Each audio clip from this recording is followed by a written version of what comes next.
નમસ્તે બાળ દોસ્તો, કેમ છો બધા? મજામાં ને? હું તમારી કૃપા દીદી તમને એક સરસ મજાની વાર્તા સંભળાવું. એક મોટું જંગલ હતું. એ જંગલમાં ઘણા બધા પ્રાણીઓ રહેતા હતા. એમાં એક શિયાળ પણ રહેતો હતો. હવે શિયાળ એક વખત ચાલતા ચાલતા એક ખાડામાં પડી ગયો અને એ ખાડામાં હતું આખું બ્લુ કલરનું પાણી.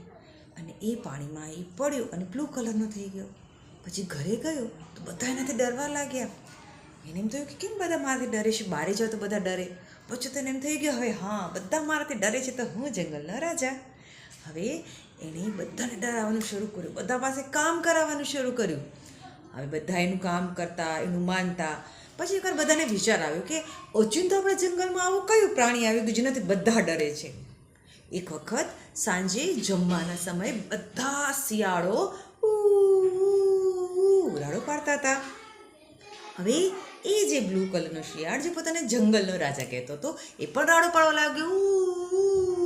એટલે બધાને ખબર પડી ગઈ કે આ તો કોઈ રાજા બાજા નથી, કોઈ અલગ પ્રાણી નથી, આપણો જ આ શિયાળ છે. એટલે બધા ભેગા થઈને એને ધૂમ ધૂમ ધૂમ ધૂમ મારવા લાગ્યા.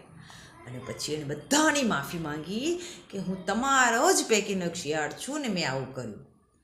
એટલે બાળ દોસ્તો, આપણે પણ આપણા મિત્રોને ક્યારે પણ છેતરવા જોઈએ નહીં. મજા આવીને વાર્તામાં? ફરી મળીશું. આવજો. કેમ છે બાળ દોસ્તો? મજામાં ને? આજે તમારી કૃપા દીદી ફરી વાર તમારા માટે સરસ મજાની વાર્તા લઈને આવ્યા છે. સાંભળશું ને? એક સરસ મજાની સ્કૂલ હતી. એ સ્કૂલમાં ઘણા જ બધા વિદ્યાર્થીઓ ભણતા હતા.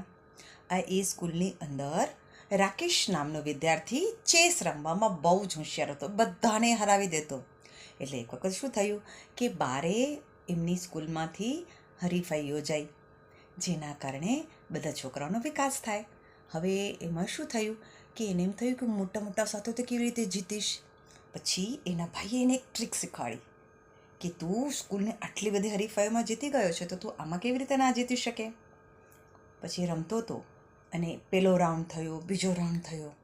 હવે એ તો રાકેશને થયું કે હું જીતીશ નહીં. એના ભાઈએ એને એક ટ્રીક શીખવાડી, પણ ત્યારે રાકેશે કહ્યું કે ના, હું ખોટું કરીશ નહીં, હું ચીટિંગ કરીશ નહીં અને જીતીશ, અને એ જીતવું મને ગમશે. પછી ઘણા બધો સમય નીકળતો ગયો અને એ તો રાકેશ નાનો અને પેલે હરીફાઈ મોટા સાથે હતી. પણ રાકેશે જરા પણ ચીટિંગ કરી નહીં અને રાકેશ ભલે હારી ગયો, પણ એના શિક્ષકને ખબર પડી ને કે રાકેશે સહેજ પણ ચીટિંગ નથી કરી અને હારી ગયો છે. તેના શિક્ષક ખુશ થયા કે તું સચ્ચાઈ ઉપર ચાલ્યો, એ જ તારી જીત છે. એટલે બાળ દોસ્તો, ગમે એટલું લોભામણું શરતો મળે ને, ગમે એટલે સારામાં સારી લાભ તમને મળશે એવી વાતો થાય ને, તેમાં લોભાશો નહીં. સાચું બોલશો તો ભગવાન સાથ આપશે. ખરું કે નહીં?